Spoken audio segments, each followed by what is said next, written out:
I ain't gonna be the one looking after the old lady. My husband's sharp words sliced through the air, echoed by my sister-in-law's agreement. Stunned, my brother-in-law and I exchanged glances, frozen in disbelief. Why don't you and Sarah take care of her if you're so concerned? We don't need the burden of an old woman in our home, spat my sister-in-law, her tone dripping with disdain. My husband remained silent, his lack of remorse chilling. How could they discard their own parents so callously, those who had raised and loved them? Anger simmered within me for the first time in my life. But my husband and sister-in-law were blind to a surprising truth about my mother-in-law. Sarah and her family will be taking care of me. Do you think 1 million will cover the car and accessible living accommodations? The revelation stunned us all, my mother-in-law's unexpected declaration hanging heavy in the air. In that moment, my husband and sister-in-law unwittingly sealed their fate, oblivious to the consequences of their words. My name is Sarah. At 40, I found solace in my career as an art teacher, inspired by my parents' artistic legacy. I married Gavin, Emily's son, and we raised 2 beautiful daughters, Autumn and Kate. Life was peaceful until the harsh reality struck.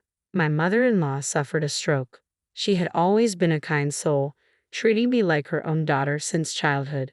But after Ryder, my father-in-law, passed away, she seemed to lose her spirit.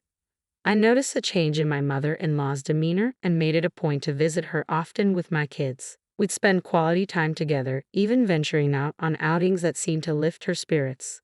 But one day, I received a frantic call from my children informing me that she had collapsed. Without a second thought, I rushed to the hospital, hastily explaining the situation to my understanding boss at the art school where I taught. Upon arrival, I was met with a scene that left me speechless. My husband, sister-in-law, and kids were engaged in a heated exchange. Dad, Aunt, why would you say something like that? Grandma is your real mom, right? My children's innocent voices pleaded, only to be met with my husband's sharp retort. Shut up. You kids have no business in this. Keep your mouth shut. Witnessing my husband shouting at our children in the hospital, and my sister-in-law glaring at them, I intervened, desperately trying to diffuse the tension. What's going on here? Calm down, I urged, struggling to catch my breath. But instead of cooperation, my husband and sister-in-law unloaded the situation onto me and swiftly left. It wasn't the first time my husband had treated our children and me differently, showing little concern for our well-being. Despite his part-time job, which kept him occupied for 4 days a week, he failed to contribute significantly to our family's finances. Worse yet, he squandered what little he earned on himself, leaving little for our needs. His absence extended beyond his job, with him rarely present at home. Even when he was preoccupied with his phone or lost in a comic book, ignoring my pleas for help with household chores and quality time with our kids. It was a stark contrast to the generosity we had experienced from my parents-in-law's friends when we first started our family. I never imagined our life would take this turn. It leads me to question if I should have given more thought to my choice of life partner. As for my sister-in-law, she mirrors my husband's indifference towards me, our children, and even our mother-in-law. It's not just with her, she treated my father-in-law the same when he was alive. Her sole interest seems to be her job as a hostess where she entertains young men. Consequently, she neglects household chores and caring for our shared home. Whenever our mother-in-law attempts to communicate with her, she snaps back with disdain, prioritizing her own time and needs. The saying "the same parents' hearts are unknown to their children" couldn't ring truer in this situation, or rather, it's even worse. Witnessing such atrocious behavior from my husband and sister-in-law left me speechless. Yet amidst this turmoil, my main concern remained with my mother-in-law, who was undergoing surgery. Prayers for her well-being filled my thoughts as I navigated through the chaos. Amidst it all, a familiar face arrived at the hospital, someone I had called on our way there. "Sister-in-law, how is Mom doing?" Shane, my husband's younger brother, stood before me, accompanied by his wife Maya and their twin daughters who were the same age as our children. Panting and drenched in sweat, they had rushed to be with us. Shane had found success as a novelist, his hobby-turned-career flourishing after one of his novels became a hit online during his university days. He married Mia 2 years after graduating and welcomed twin daughters. Now, they lived peacefully in the city, away from the family home. "She's still in surgery. It's uncertain what will happen," I informed them, grateful for their presence amidst the uncertainty. I wished I could offer words of reassurance, But faced with such uncertainty, my attempts felt feeble. However, the younger brother-in-law appeared slightly relieved, a stark contrast to the tension radiating from his older siblings. Unlike my husband and sister-in-law, he genuinely cared for us and our mother-in-law. Concerned about her aging and widowhood, he remained in close contact, frequently bringing his family back to their parents' house to check on her. These visits served as a source of comfort and strength for our mother-in-law. My in-laws, inherently kind souls, always avoided unnecessary conflict with my husband, sister-in-law, and brother-in-law since childhood. Sadly, this may have inadvertently contributed to my husband and sister-in-law's current demeanor. Yet amidst the discord, my brother-in-law emerged as a beacon of decency. Hours later, the surgery concluded and the doctor ushered us into a small room. "We've done all we could. She'll survive, but there will be lingering effects. She'll require round-the-clock care," the doctor disclosed, leaving us breathless. The prospect of my mother-in-law's recovery filled me with hope. Neglecting her care would mean enduring more interactions with my husband and sister-in-law than I cared for. Despite our reservations, my brother-in-law and I resolved to involve them. After thorough explanation and persuasion, they reluctantly agreed. Gathering at my in-laws' house, we convened a meeting while our mother-in-law remained hospitalized. Both my husband and sister-in-law attended, but their demeanor quickly soared as complaints poured forth. They adamantly declared their disinterest in caring for our mother-in-law. "I've taken care of that old hag." "Same here."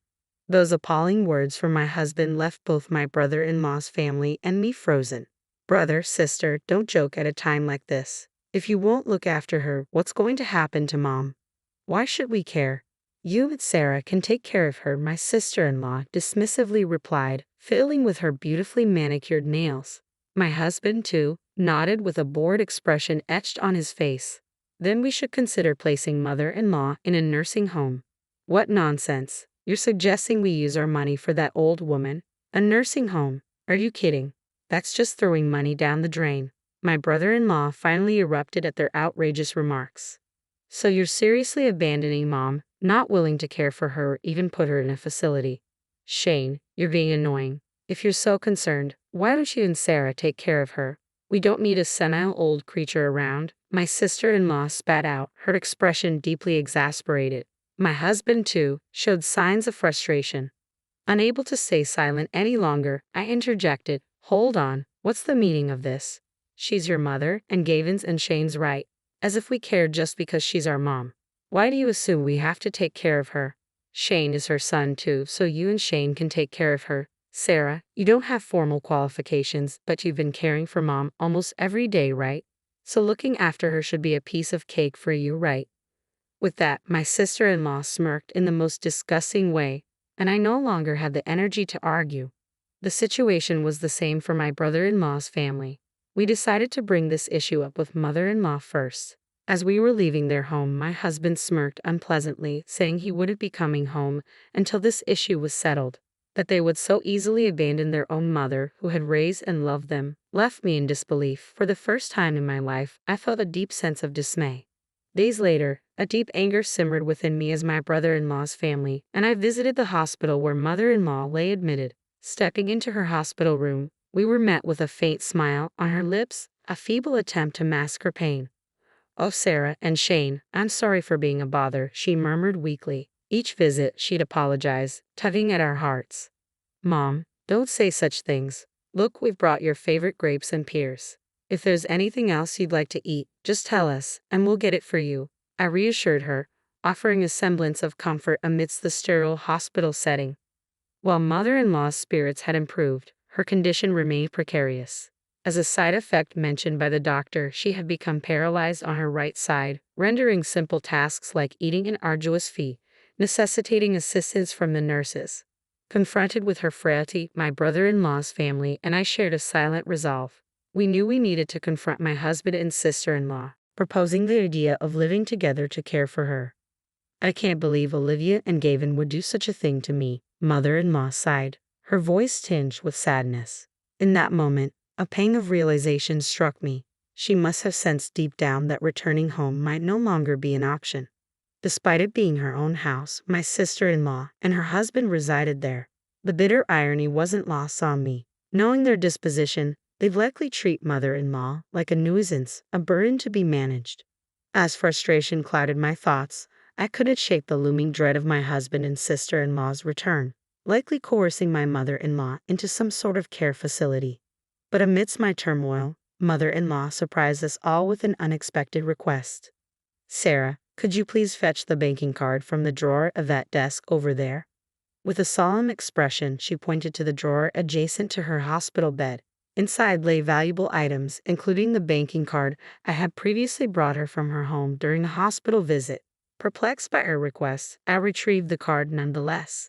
With a sense of urgency, she opened it before us, revealing its contents to my brother-in-law, his wife, and me. "I've got savings here. Could you and Shane make use of it?" Her words left us stunned. The balance displayed on the card surpassed anything we had ever seen. In that moment, I resolved to confront my husband and sister-in-law with something unexpected. A few days later, my brother-in-law and I summoned our spouses for a crucial meeting at mother-in-law's hospital. Their disdain was evident upon hearing the venue, but curiosity piqued when we mentioned that mother-in-law had important matters to discuss regarding her future. They likely assumed she had decided to relinquish the house and, of course, the money. The next day, they arrived at mother-in-law's hospital room, greeted by a gathering of myself, our children, brother-in-law, and his family. Their expressions soared as they questioned our presence. "Why are all of you here?" "Mom, we just want clarification. What exactly do you plan to do?" As questions lingered in the air, mother-in-law's face remained solemn, her response forthcoming. "I have asked Sarah and Shane to gather you all here because I have crucial matters to discuss about our future," mother-in-law began, tone firm yet somber. My husband and sister-in-law exchanged puzzled glances, unsure of what to expect. Taking a deep breath, mother-in-law continued, "As per your wishes, I will move out once I am discharged. I will no longer show up in front of you or interfere with your lives ever again." The gravity of her words hung heavy in the air as my husband and sister-in-law stared at her, their expressions akin to deer caught in headlights. "Sarah and Shane have filled me in on everything," mother-in-law continued, addressing their discomfort head-on. "The conversation you had about me in my house, the way you called me a terrible burden and planned to cast me out. I know it all." Before my husband and sister-in-law could respond, mother-in-law silenced them with a stern gaze. "Hold on, the conversation isn't over yet," she admonished, redirecting their attention back to her. "In exchange for my departure and our final goodbye, I'm asking both of you to leave the house as well," mother-in-law declared firmly. "Naturally, I will be cutting ties and excluding you from any inheritance." The shock on my husband and sister-in-law's faces was palpable. "From now on, I will be in Sarah's care. As I mentioned before, would 1 million suffice to make the house accessible and purchase a new car?" mother-in-law inquired, her gaze unwavering. Upon her insistence, I retrieved the banking card tucked away in my pocket and presented it to my husband and sister-in-law. Their disbelief was evident as they stared at the balance displayed on the card. 1 million. How? What's happening? It's impossible, my husband stammered, confusion etched on his face. "It's your father's legacy money. He'd been saving all this time," mother-in-law explained calmly, revealing a truth that had been kept hidden from them. Their speechlessness mirrored our own from days before. As mother-in-law concluded her revelation, the weight of the truth settled over us all. "I was planning to split this money between you two, but after understanding your true feelings, I've changed my mind." "Olivia, Gavin, you are no longer my children. I want you to leave this house." My mother-in-law's voice cut through the air, her tone cold and final. My husband and sister-in-law were jolted back to reality by her abrupt dismissal. "What? What are you saying? Gavin and I are your legitimate children too," my sister-in-law protested, disbelief etched on her face. "The only child I have is Shane. Plus, I have kind daughters-in-law Maya and Sarah. You don't know them. Start packing your belongings now, sever your ties with Shane and Sarah, and leave." Mother-in-law's words were uncompromising, leaving no room for argument. Having only ever known my mother-in-law's gentle demeanor, I was astounded to hear such harsh words from her. Her eyes bore a fierce, determined look, one that brooked no objections from my husband or sister-in-law. Though stunned into silence, I quickly collected myself, pulling out the idea card and placing it next to the bank card. "Here's the thing, Gavin. I'm taking this to City Hall right after I declare what you are." "Are you serious?" My husband's eyes widened in shock at the sight of the divorce application I brandished. This goes to show how much you must despise me, right? Don't worry about Autumn and Kate. I'll take care of them. You just go live your life the way you want to, I declared, my voice steady despite the turmoil raging within me. The revelation sent my husband into a fit of trembling, erupting in a loud outburst. His sister joined in, yelling and lunging at my mother-in-law. Thankfully, my brother-in-law and his wife managed to restrain them, explaining the situation to the nurses who rushed over. Security was soon called, and my husband and sister-in-law were escorted out of the building, their protests echoing through the halls. With the help of a lawyer arranged by my mother-in-law, I initiated divorce proceedings. In the end, I not only received a financial settlement but also custody of our daughters. My mother-in-law's last will and testament ensured her estranged son and daughter wouldn't inherit a thing. The family home was sold, and my ex-husband and his sister were forced to move into a shabby apartment, their constant bickering annoying their landlord and neighbors. Meanwhile, I welcomed my mother-in-law into our home after her discharge from the hospital. Together with my kids, we took care of her, maintaining a peaceful and mutually supportive relationship. Despite the challenges, we found solace in our day-to-day lives, navigating them together in harmony.